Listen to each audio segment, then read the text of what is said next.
Best book I've ever read. Can you talk about why Zager was in yellow today? Just had a stiff neck from hitting.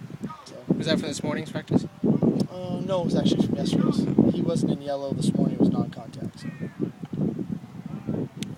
The offensive line, especially you get Eric back even more. It seems like that's been a lot more stable, and maybe you feel a little better about it than people from the outside might have thought you might have at this point. So.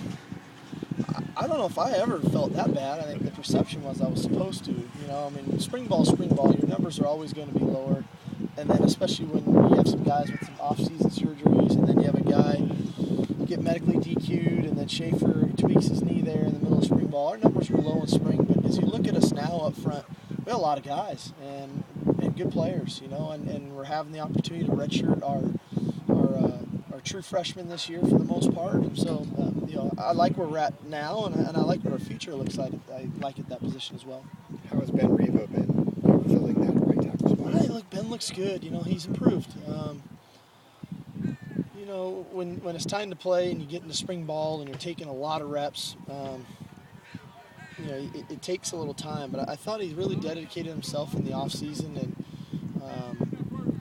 has prepared himself for training camp. You know, I know I refer to that a lot about our guys, but you know, for the most part, he's been really good. You know, Ben gets himself in trouble a little bit because he's a very physical, aggressive guy, which you love about offensive line play. But he gets himself in trouble a bit where he's almost too aggressive. And in this day and age, with all of the movement that we see up front with the slanting and different things, which we're going to see a bunch of in the first game, you have to be under control still so that you can see the movement, collect the movement, and then block the movement. He came from an high school that threw like 3 times a game. How raw was he pass blocking-wise? Well, you know, I think that the biggest thing, Ben, by the time we got him, he was still growing. So I think he was still a bit awkward to his body. And so much of pass protection is technique and having great lower strength so you can sit down and anchor, and then you have to move your feet really well. So I think the combination of his high school is a run-oriented, that's where he gets his physicality from, and also growing into his body, getting stronger in the weight room had to do a lot with this. And, you know, we're seeing the benefits of that now.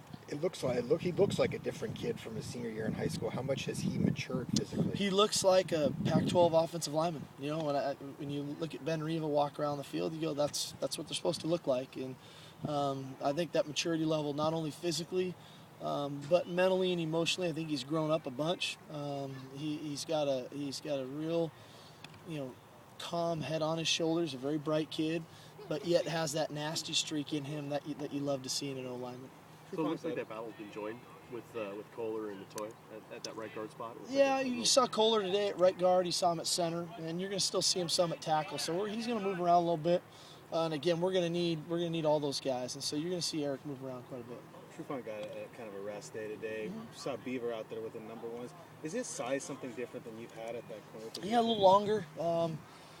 You know, Marcus Peters are different than what we've had. You know, the longer guys that can go bump and run with the taller wideouts and feel confident when the ball's in the air to make a play on the ball. So, you know, hopefully as we continue to move forward at that position, that'll be more of a common trait that we're finding taller, longer corners that can really run. Because receivers are bigger. Sure. You know, and then Jadon Mickens lines up, and he's not the big guy; he's a quicker guy. So you got to be ready to cover them too. David Butler, snapper, he's listed at 205. Is there any sort of concern at all with the snapper at that size at all? No. You know, we'll protect him, whether it's in field goal or in punt. And Ryan Mazel, the same thing. Steve, now that you're getting into kind of scout mode, have you figured out which coaches are going to be on the sidelines, which ones will be in the booth? Yes, we have, but I'm not going to divulge that one. You guys can figure it out on game day. With your field goal situation, would you maybe opt to kick earlier in the season where other times you might go for it, or you're always going to play for the 7? But I'm saying because of would you want the experience? It's a unique question. You know, you guys know me well enough. I try to think through every scenario. And a lot of that is going to depict on the flow of the game, you know, Greg, of what's happening within the game, what's the score, what's the momentum like, how are we playing offensively, how are we playing defensively. But there is some merit to that, to getting the guy some kicks, you know, and so hopefully a lot of his kicks early on are extra points, you know, but you know, I think you have to get some of that experience and used to doing that. You know, I'm not going to sacrifice 7 points for 3. But again, depending on the flow of the game, there is some unique opportunities there potentially. Can you talk about Casey Williams? He's had to step up a little bit more with James Johnson out. How has he been like since? Casey started training camp really on fire. I mean, really was playing well. Hit a little bit of a lull there for a few practices. If you remember, we gave him a couple practices off to try to get back going. And I think since the last scrimmage through today, he's been fantastic. He's been dynamite again.